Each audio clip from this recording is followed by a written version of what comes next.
Bom dia, pessoal. Bom dia, boa tarde, boa noite para quem for ver em outro horário, né? Tem aluno que assiste até de madrugada. Aqui é o professor Everton. Eu sou professor de geografia de vocês, professor aí do oitavo A, oitavo B e do oitavo E da tarde também, tá? Então nós vamos continuar com o tema migrações, tá? Então todas as questões aqui estão envoltas a esse tema, tá? Continuando aí no livro. Ok? Quem tiver o livro, né, por favor, abram aí o livro na página 58, ó, 58, vamos ter a página 59 e 58, 59, tem vídeos também para assistir, algumas imagens que eu peguei aqui da internet relacionadas a esses temas dessas duas páginas, né? Bom, então vamos lá. Obviamente, vocês começam a tarefa com o nome e sobrenome de vocês, marcando a sala corretamente. A primeira questão aqui, ó, eu tirei de uma das atividades do livro, no final do capítulo, desse capítulo aí, onde estamos lendo. Bom, vamos lá. Para interpretar um gráfico, a primeira coisa é o título dele. E o título é Principais Países de Emigração. Lembrando, na aula passada, imigrantes são quem sai do seu país. E imigrantes são aqueles que chegaram ao seu país, vieram de outro país e chegaram aqui. Então é imigrante quem sai e é imigrante quem chega. Outra informação importante sobre esse gráfico é os anos aqui, ó, 1846 a 1924, portanto, final do século XIX e início do século XX. Olha que curioso, aqui nós temos países europeus, né? As maiores zonas de imigração nessa época eram na Europa, né? Você veja, a Europa já não tinha as suas colônias na América, mas tinha na África. Então tinha europeus saindo para colonizar países africanos e tinha europeus saindo para buscar uma vida melhor na América, nos Estados Unidos, no Brasil, Argentina, México. Eram países que recebiam muitos europeus. Muitos desses europeus vinham em busca de terras, que eram escassas na Europa. Tinha muita fome também na Europa. A Europa não era essa maravilha que nós conhecemos hoje, né? Até hoje existe desigualdade na Europa, mas naquela época era muito maior. É curioso, porque a Europa foi o berçário da industrialização. Mas a indústria naquela época não pagava bem os funcionários, não. Então, a qualidade de vida, tanto no campo quanto nas zonas rurais, eram bem ruins. E também tinha muitos conflitos entre os países europeus. Então, tinha gente que fugia também dos conflitos. Então, a Europa, nesse período aí, era uma zona de emigração, tá? Então, analise bem as alternativas para responder de acordo com o que eu acabei de explicar.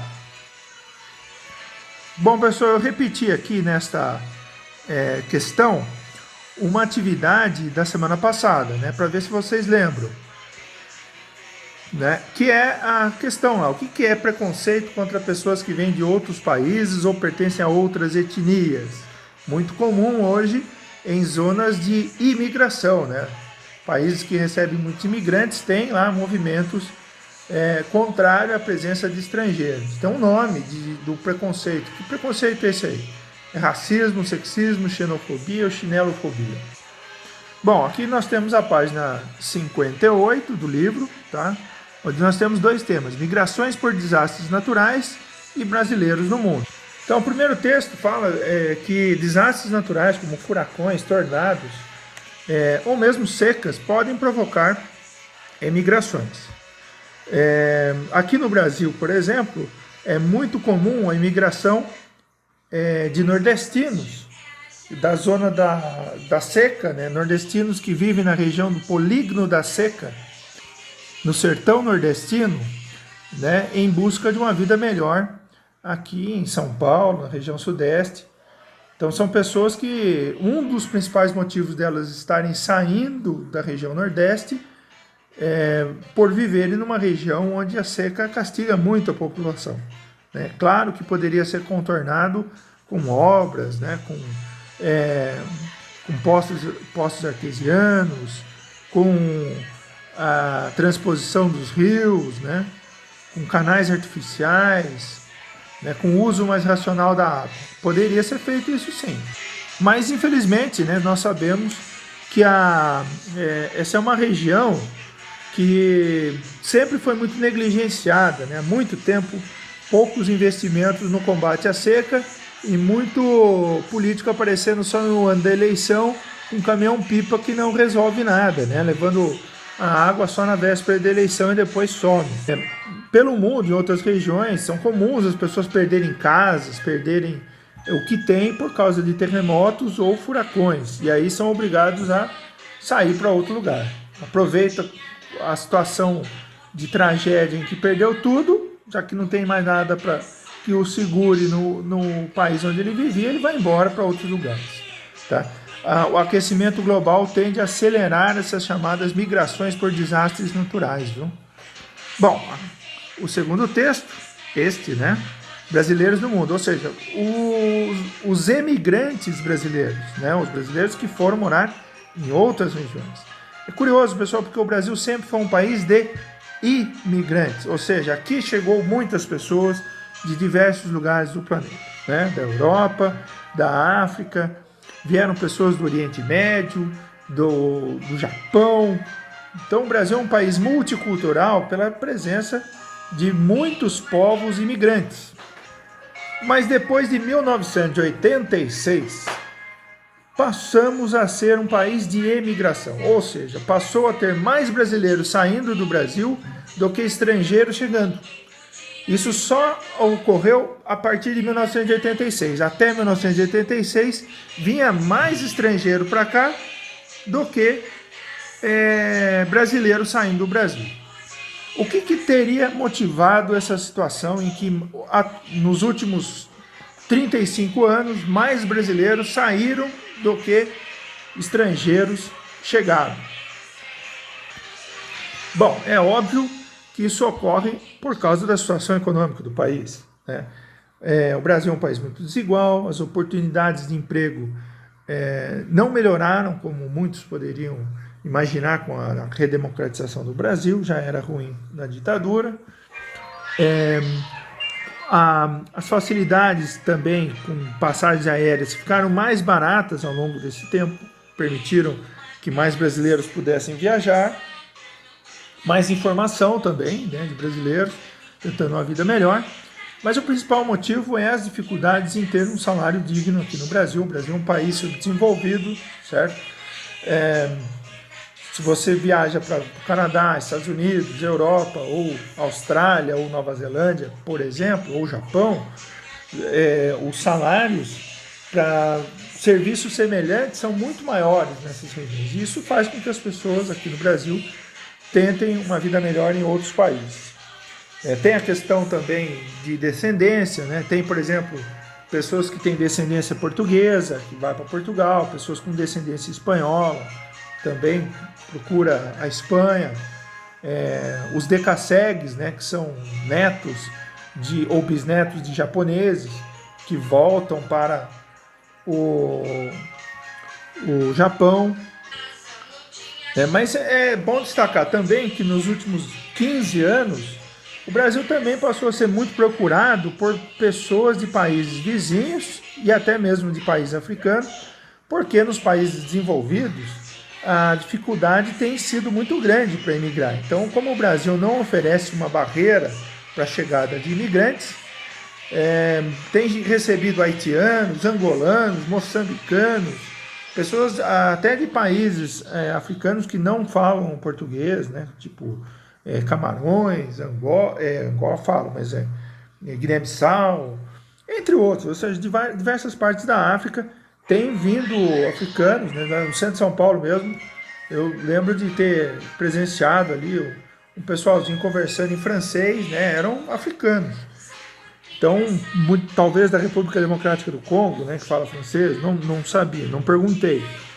Mas o Brasil passou a receber muitas pessoas de países pobres, né, da África, da Bolívia, da Colômbia. Tem muitos refugiados colombianos, né, por causa da guerrilha na Colômbia. Então, isso ocorre não porque o Brasil melhorou muito, mas porque a situação desse país é muito ruim, pior que a do Brasil, e porque aqui no Brasil não há uma polícia de imigração tão rigorosa como há nos Estados Unidos e na Europa, que costuma deportar imigrantes ilegais. Mas ainda assim o saldo é negativo. Tem mais brasileiros fora do Brasil do que estrangeiros no Brasil, tá? Vamos analisar o mapa aqui mais de perto. Observe. Vou colocar aqui mais centralizado. A América do Norte é o principal destino dos brasileiros, certo? A América do Norte é México, Estados Unidos e Canadá. Agora, principalmente nos Estados Unidos, onde eu marquei o xizinho aqui. Então, os Estados Unidos recebem mais de 1 milhão de brasileiros, tá? Mais de 1 milhão de brasileiros. Então, os Estados Unidos é o principal destino dos emigrantes do Brasil, ok? Muitos brasileiros entram ilegalmente nos Estados Unidos, então migram primeiro para o México e atravessam a fronteira do México a pé, com apoio de coiotes e tal. Muito perigosa essa situação. Bom, o segundo destino mais procurado por brasileiros é a Europa, tá? Cerca de 750 mil brasileiros vivem na Europa. Portugal, a Espanha, onde eu estou marcando aqui, o Reino Unido são os principais, certo? Esses 3 países em que eu circulei aqui. Portugal, Espanha e Reino Unido são os 3 principais destinos. Cada um deles em torno de 150 mil brasileiros vivendo nesses locais. Então é muito comum, se você for para Londres, encontrar brasileiros. Tem até um show gravado, não lembro de que dupla sertaneja, no Royal Albert Hall, em Londres, lotado, com 10 mil pessoas de dupla sertaneja. Mas não tem ninguém em inglês, é tudo brasileiro, certo? É brasileiro que encheu o Albert Hall lá em Londres para assistir uma dupla sertaneja, tá? Não tinha inglês na plateia, ficava evidente isso, parecia que era um show em São Paulo. Bom, se vocês lembrarem que é a dupla sertaneja, vocês me falam, porque eu não gosto de sertanejo, né? Eu vi aqui, mas eu não sei que dupla que é, não. É muito comum também shows de brasileiros em Nova York, e recebe a maior parte de brasileiros nesses shows. A Ásia aqui, ó, com 191 mil, a maior parte dos imigrantes brasileiros na Ásia está no Japão, esse que eu circulei aqui, ó. Esse país arquipélago é o país com mais brasileiros, né? Desses 191 mil, 150 mil é no Japão. Claro que eu estou falando em números aproximados, viu, pessoal? Se vocês pesquisarem, vocês terão um número mais correto aí do que eu estou falando. É só um número em aproximado. Eu acho que o Japão nem chega a 150 mil, um pouco menos, mas é por aí. Aliás, né, olhando no texto aqui, ó, tem as informações mais corretas, né? Olha aqui no texto, ó. Observe aqui que fala, inclusive, em números. É óbvio que esse número também não é estático, esse número vai mudando de um ano para outro. Eu falei 150 mil no Japão, né? Mas, na verdade, ó, o Japão é 179 mil, mais até do que eu falei. Curioso, né, pessoal, que os Estados Unidos é o primeiro, né, com mais de 1 milhão, 300 milhões de brasileiros vivendo nos Estados Unidos. O segundo é o Paraguai, pessoal. O Paraguai é o segundo destino dos brasileiros. É muito interessante. Quase 400 mil brasileiros vivem no Paraguai. E se contar os filhos dos brasileiros que nasceram no Paraguai, esse número chega a 500 mil, viu? Inclusive tem um apelido dos brasileiros que vivem no Paraguai. São chamados de brasiguaios. Esse fluxo de brasileiros para o Paraguai começou com a construção da usina de Itaipu, lá nos anos 1960 e 70. Porque muitos funcionários brasileiros, durante a construção, você sabe que a usina de Itaipu está na fronteira Brasil e Paraguai, esses operários perceberam que a terra no Paraguai era muito barata. Então esses operários começaram a comprar terra no Paraguai, né, e viraram fazendeiros, produtores de soja, principalmente no Paraguai.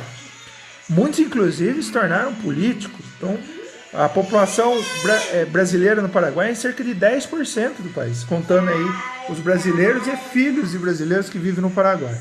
Tem, inclusive, muitos prefeitos brasileiros em cidades ali na fronteira Brasil-Paraguai. Tá? Então, o segundo destino de brasileiros no exterior é o Paraguai, né? Então, onde estão os brasiguais. E tem muito preconceito, viu? Tem muita gente do Paraguai que não gosta da presença dos brasileiros. Como eu disse, tem muitos fazendeiros lá.